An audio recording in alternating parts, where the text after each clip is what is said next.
maaliif shahaadaa qabattaaf ibidda ofirratti shidaniin. Goota gootummaadhaan abbaa fedhe jaalu namni jagnummaa barbaadu isaan halaalu. Intalli as gubbatti argitan tun hordoftuu amantaa Pheenxee lallabtoota Weengeelaa yoo taatu torbaan tokko dura amantii Pheenxee irraa gara amantii Islaamaa dhufuudhaan shahaadaa qabatte. Yeroo isin shahaadaa qabachuun muslima taatu hordoftoonni amantii Pheenxeedha naannawa san jiran itti dallanuudhaan akka malee reebanii tumanii. Yeroo kana manguddoon wal gahanii intala tana eenyutu tume jechuun hordoftoota amantaa Pheenxee yeroo gaafatan hordoftoonni amantaa Pheenxeedha namoota 5 kan intala tume jechuun shakke baasanii qaama seeraatiif kennaniin. Qaamni seeraas mariisisee jaarsa biyyaatiif namoota 5 kannee erga biraa deeme.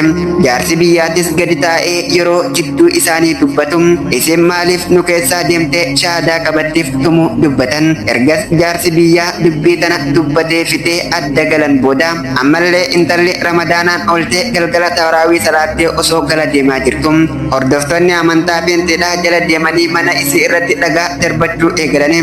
Yeroo kana intalli aartee itti gadi ba'uuf fuulaa yeroo bantu dhagaan isaan darbachaa jiran intala dhahee lafatti darbe.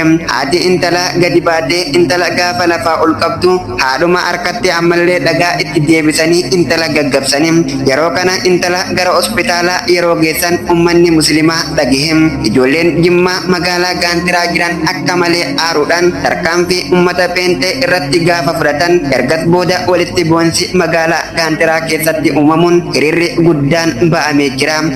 Achi mudhii isaanii jabeeffatan loluuf hinaaf warra loluun kophaa koollee ta'uu wahdahu laa shariika lahu. Achiin sahaabonni jedhan yaa rasuulu